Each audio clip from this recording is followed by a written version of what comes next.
from Half Baked, and today's DIY I will be showing you how to make this leather bomber jacket.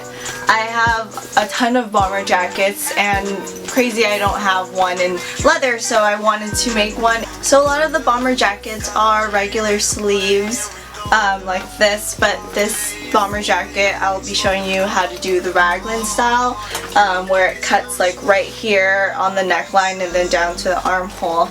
So yeah, so if you want to learn how to make this DIY leather bomber jacket, keep watching. You will need 1.5 yards of leather lining and half a yard of knit material.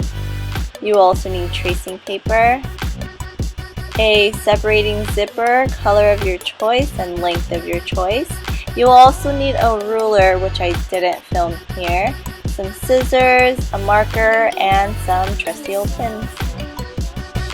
So first you want to start off with taking a jacket that you want to use as a measurement reference and trace the side seam and the back and also the neck. So if you have a regular jacket with just the normal sleeves, just take half of that neck measurement and we'll do the rest for the raglan sleeve. With the ruler, connect the side seams and the back with a straight line at the bottom, and you also want to straighten out any crooked lines from tracing your jacket.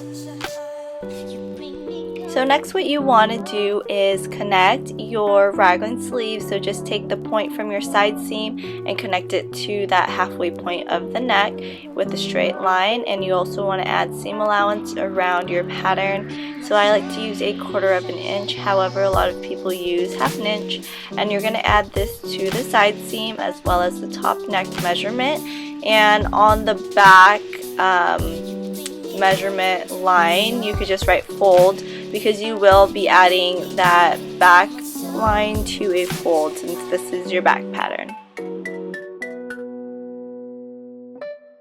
So when making my bomber jackets, I made the black one first for the tutorial and then the white one I made afterwards, and I made quite a number of mistakes on the black one. So my first mistake was creating the length without knowing the zipper length. You want to get your zipper first and base your jacket length off of that, or else it might be completely off. So now we're going to get started on your front pattern. Just take your back pattern and lay some tracing paper over it, and basically what you're going to do is make another copy of that back pattern.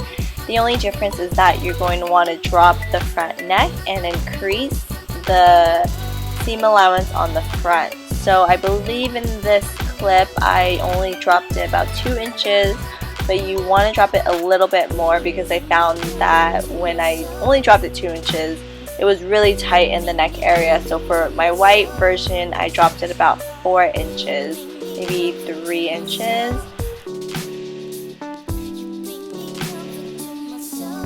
You'll also add a 1-inch seam allowance to where it says fold, because you will be putting your zipper there.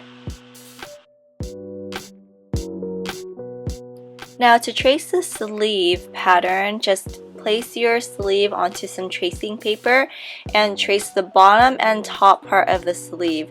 Now if you have a regular jacket that you're taking your reference points off of, just make sure you trace past the shoulder seam and up to where the neck meets, and then trace back down along the other half of the neck. You have to make sure that the armhole area matches on both your sleeve pattern and your front and back patterns. So what I did was I took my front pattern and laid it just to make sure that the area is about the same. If it's bigger or smaller, just make adjustments to your sleeve pattern. Straighten out your lines and add your 1/4 inch or 1/2 inch seam allowance.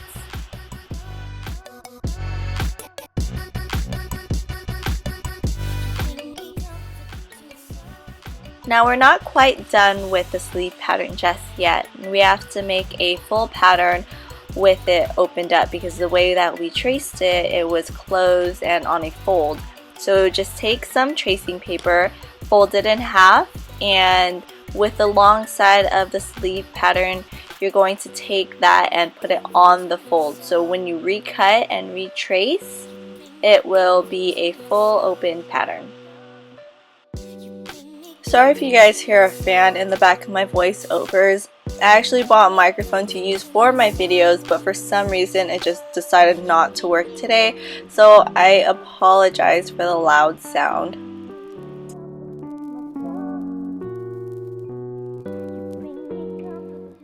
So we will be taking measurements for the little knit pieces that go on the neck, wrist, and the bottom.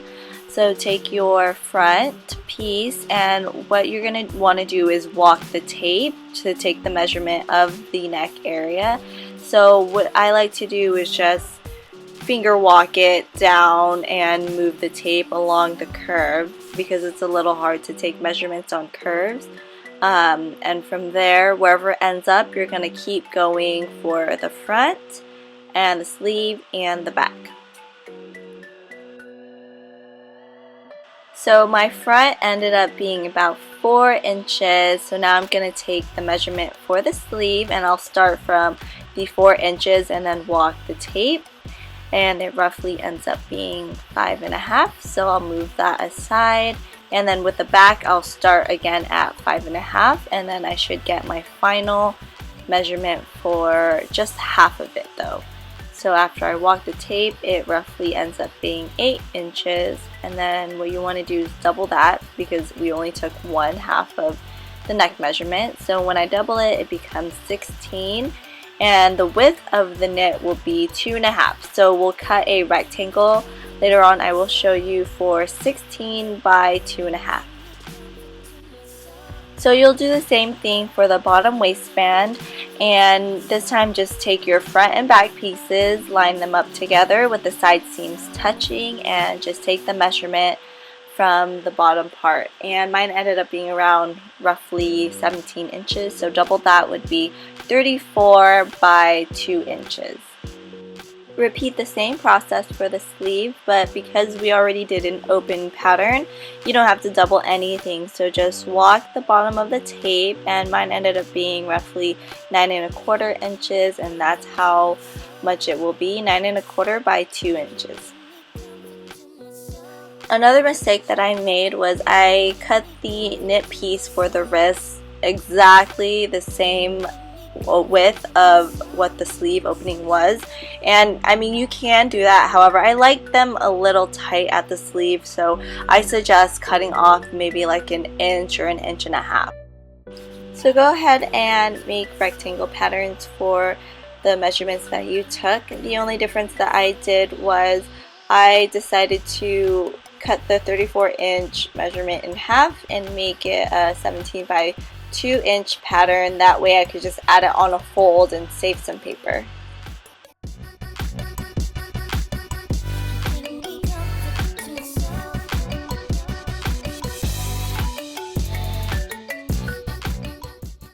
When you are finished, you should have a waistband, a neck, and a wrist pattern for your black knit fabric. So I'm going to show you guys how to add a pocket. However, I'm not going to add a kangaroo pocket like this bomber jacket here.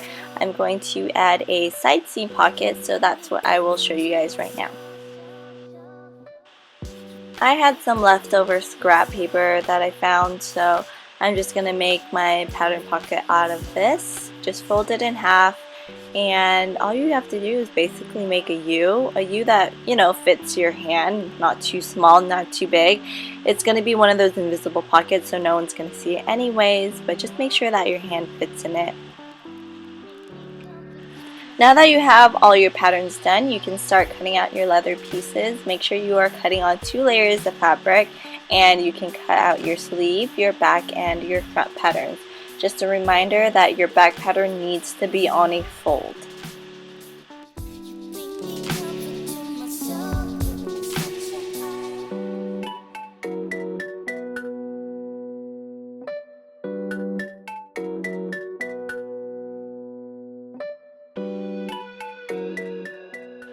Once you're done cutting your leather pieces, repeat the same process for your lining. So to cut your pocket lining, just use 4 layers of lining, and I found this scrap lining just lying around. So I folded it in half, and then I folded it in half again to get 4 layers. And as you can see in this clip, the pocket pattern that I did cut was a little too big for the scrap, but because it was just scrap lining, I decided to readjust, revise the pocket lining so that it fits, because it's a pocket. I mean, no one's going to see it anyway, so I just made it a little bit slimmer so it could fit on all scraps. And you're going to pin and cut this out. When cutting the pattern pieces for your knit material, you will want 2 wrist pieces, 1 neck piece, and 1 waistband piece. Now if you followed the way that I did it and made a pattern piece on a fold, just remember to cut your waistband pattern on a fold.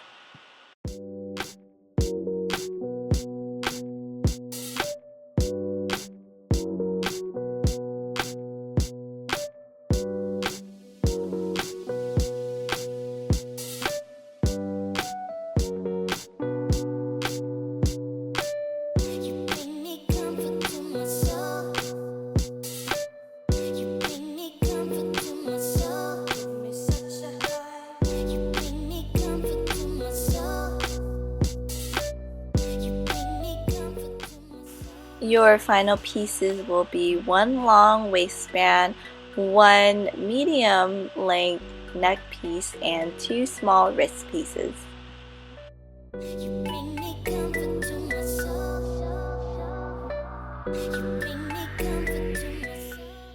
Once you're done cutting all your pieces out, you should have 1 leather back piece, 1 lining back piece, 2 front leather pieces, 2 lining front pieces, 2 leather sleeve pieces, 2 lining sleeve pieces, and 4 lining pockets.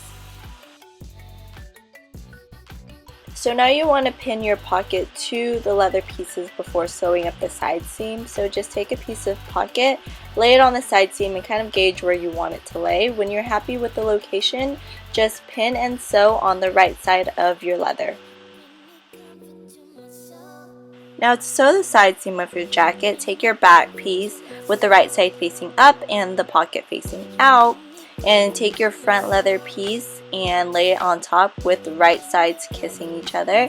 And you're going to want to pin and sew along the side seam, around the pocket, and then back down the side seam. You don't want to sew straight along the side seam, or else you're just going to close up your pocket, and you wouldn't want that.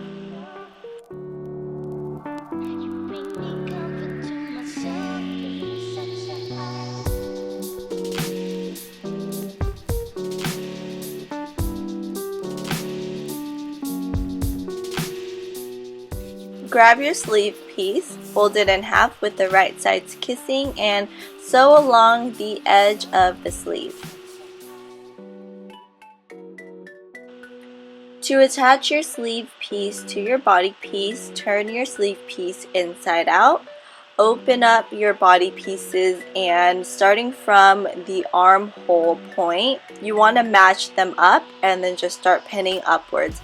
I like to start from the side, both side seams, and just pin there, and then start up one way and then start pinning up the other way. That way I can ensure that it's centered and both seams meet in the middle. Go ahead and repeat the same process for the lining. The only difference is that you can sew a straight side seam because you don't have to sew on any pockets. So now take your 2 wrist pieces and fold them in half horizontally, or how I like to call them, hamburger style, because that's what we called them in elementary school. And you're going to sew down the outer edge, just the side edge.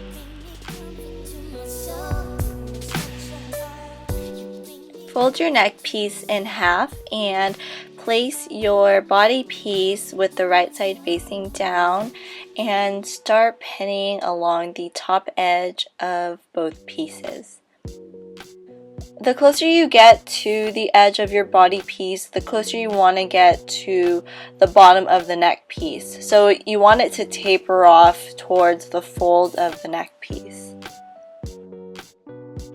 Once you've sewn your neck piece to your body piece, cut off any extra rib piece that you have. That way you can see where you will be pinning your lining. To attach the lining to your jacket, flip your jacket with the right side facing up. Now lay your lining on top of it with the right side facing down so that both right sides are kissing. And now you want to pin and sew along the top edge of the neckline.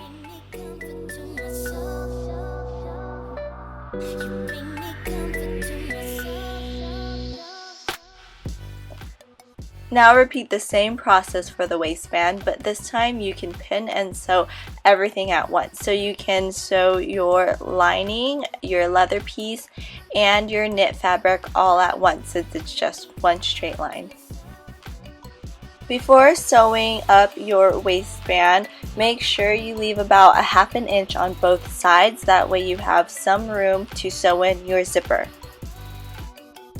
So far you finished sewing everything that you need to on the inside, so you have all your wrong sides facing out. Go ahead and turn your jacket inside out to show all of your right sides, and you'll be able to see your new neck collar and your waistband. So this method that I'm going to show you on how to attach your zipper was just a method that I found was a bit easier to do for this tutorial. I just felt that it was a little bit more easier to explain than a lot of the other methods. However, there are tons of ways to attach zippers onto jackets. This is just the one that I chose for today. You're going to want to start off with folding in about 1/4 inch down your lining, and you're going to do that all the way down.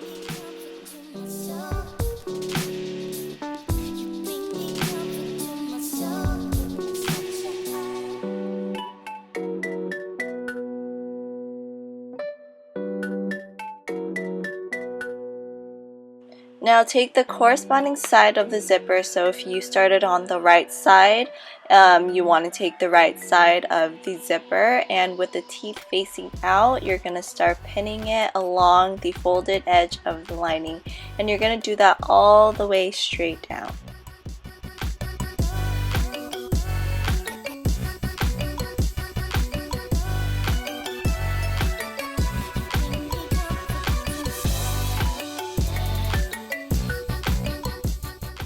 Once you've pinned on your zipper, take the other side, which is your leather side, and fold that inwards about 1/4, and you're going to fold it on top of your zipper. That way you're covering the edges of the zipper, and this is the way that it's going to be shown when you sew it up.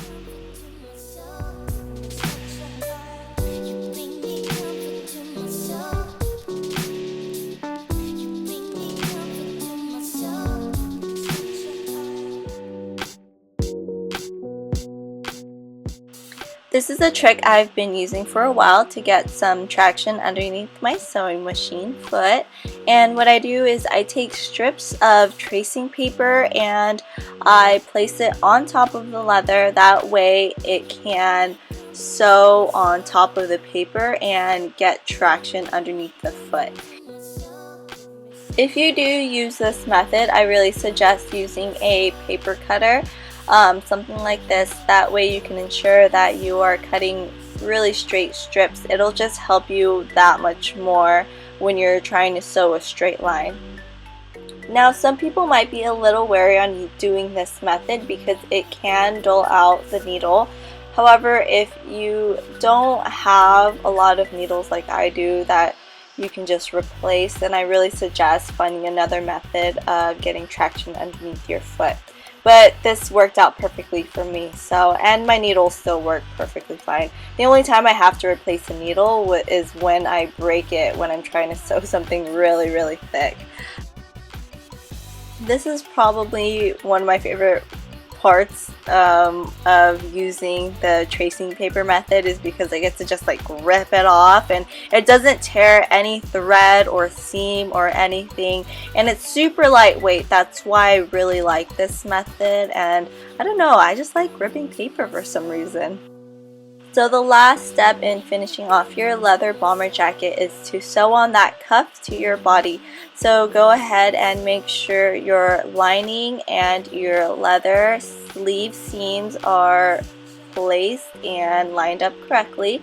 Take your knit cuff, fold it this time hot dog style, which is vertically, and slip it over your sleeve. I like to make sure that all my sleeve seams or any seams are lined up, so just make sure that they all are in place, and you're going to sew along the outer edge of both the sleeve and the cuff.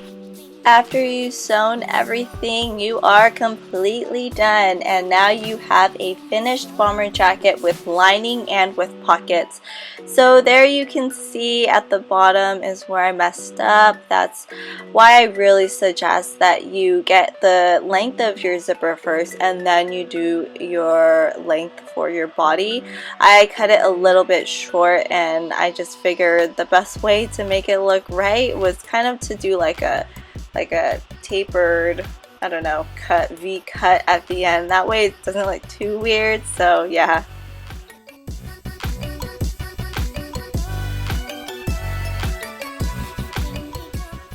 So I actually made both the bombers out of two different types of leather. The white one is a little bit more structured, a little bit more thick, something that you would see probably like in a purse or I don't know, a couch or something. And the black one is way thinner, a lot more slinkier. And here's a shot of them side by side, that way you can see kind of like the structure. The white one's a little bit more structured than the black one, and the black one's way thinner. You bring me comfort to my soul, give me such a high. You bring me comfort to my soul.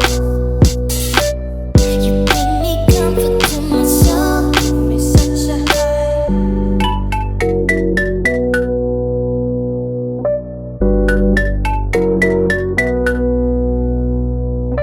You bring me comfort to my soul. You bring me comfort to my soul.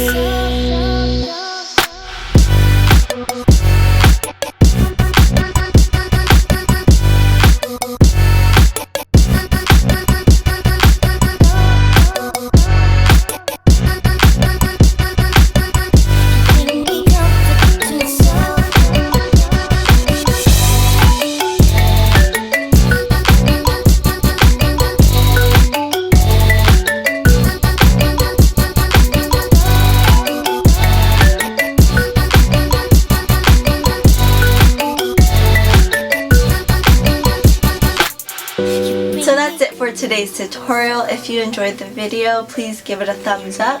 And if you haven't subscribed to my channel, don't forget to do so. Don't forget to follow me on Instagram and Twitter.